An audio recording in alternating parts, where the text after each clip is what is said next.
Hey guys, let's talk about last night's episode of Parenthood. And Julia and Joel got the news that they were hoping they were not going to get from the school, but they want to hold Victor back another year. And this was something that was brought up at the very beginning of the season, and Julia wanted to act on it right away so that Victor could move down to the fourth grade and he would have a whole year at the fourth grade. Instead, Joel said that they should wait, they should really work with Victor, and hopefully he would get better with his reading, and that way it wouldn't be so devastating for him. Unfortunately, it didn't work, and now they have to break the news to Victor. And before this happens, Julia breaks down when she's at the school and she's working on this project with Ed, of course. And it's an emotional scene because she's so devastated that she's going to have to break this news to Victor, and Ed is there to console her. And it's the way they shoot it, it's, you can see that, he's hugging her, he's got his hand on her back, he's got his head leaning down on the top of her head, and they're absolutely connected. And it's heartbreaking because she's so devastated about her son, and then she's getting this emotional connection with this other man, and it's hard to watch because you can see that Julia really leans on Ed for support. So when Joel and Julia talk this out, Joel is not happy. He doesn't want to have to tell Victor this, and he's kind of like mean in this episode. Like, he doesn't want to face the facts that Victor's struggling, and this is most likely the best for him. And I think it's more like man pride that he doesn't want to admit that his son is falling behind in school. So when they ultimately go and sit down with Victor and they tell him that they're going to have to hold him back a year, it's heartbreaking. It's absolutely gut-wrenching. And the actor who plays Victor, he nails it. He shows that right amount of emotion and heartache and, just sort of how he's going to feel. Like, he'll be ashamed and his friends will all kind of laugh at him, and it's just, it's like that's emotionally how he's feeling, and it's just devastating to watch. And Julia and Joel can just sit there and be supportive, but he tells them to leave him alone, and he's just sitting on his bed and he's crying, and it's so heartbreaking to watch, but it's such a powerful scene. Then we have Kristina, and we're right down to the wire in this election, and she's doing really well in the ratings up until this situation that happened last season when Adam punched a man in the grocery store. And he punched him because he basically called Max a retard, and he was defending his son. And of course, Bob Little's camp took this to the airways, and it made Adam look like he's some crazy person, and this hurt them in the campaign. And so Heather, their campaign manager, wanted them to retaliate and go on the attack and hit Bob Little where it could hurt him.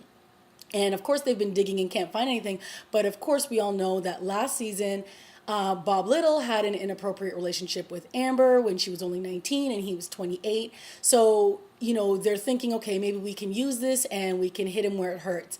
And right at the last minute, when she holds a press conference and she's about to admit this, she decides she's not going to go ugly, and she's just going to tell the truth as to why Adam punched out this man in the grocery store, that he was just protecting his family, and you would do the same if you were in their shoes. So, unfortunately, Heather, you can see her in the background, and she's just disappointed that she didn't, go the route that they wanted her to go.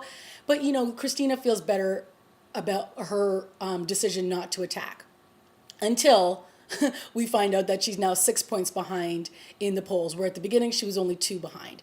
So you can tell in Kristina's face that I'm sure she's going to hit the panic button, and she's probably going to go on the attack in the next episode. So that'll be interesting to see what happens. Then we had Amber and Ryan. And, last episode, Ryan used all of his money that he got from coming back from, being a soldier, and he bought a big, huge ring for Amber. And it wasn't necessary, but I think it was his way of proving to everybody, like, look, I really love you, and I'll give you this big ring to sort of prove how much I love you.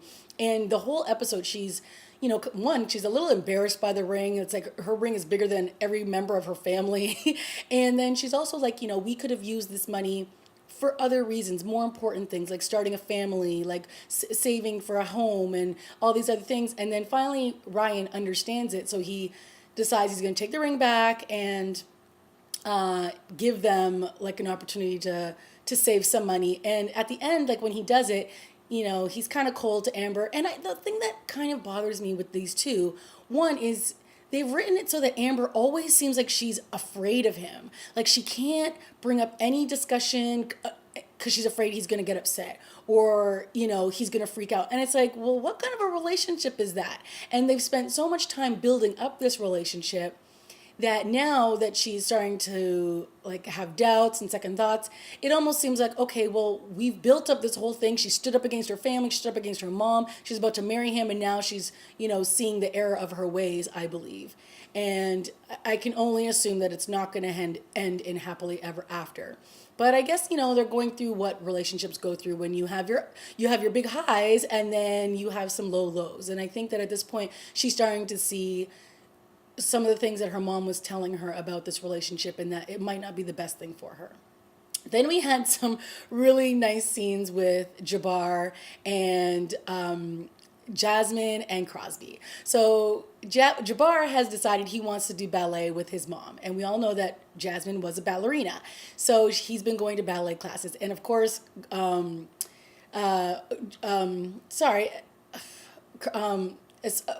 Crosby, of course, Crosby, feels disconnected from this because, he wants his son to play football. He wants to be able to talk to his son about sports that he's into and sports that he can relate to. And ballet just isn't that.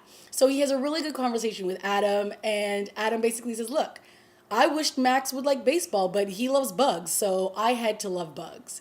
And it's a great scene because you can't just assume you're gonna have a boy and he's gonna be into everything that you like, or that he's gonna be into sports, or that he's gonna be a carbon copy of yourself. So it was a great moment because it's like, listen, we none of us get what what we're hoping for, but we love our kids anyway.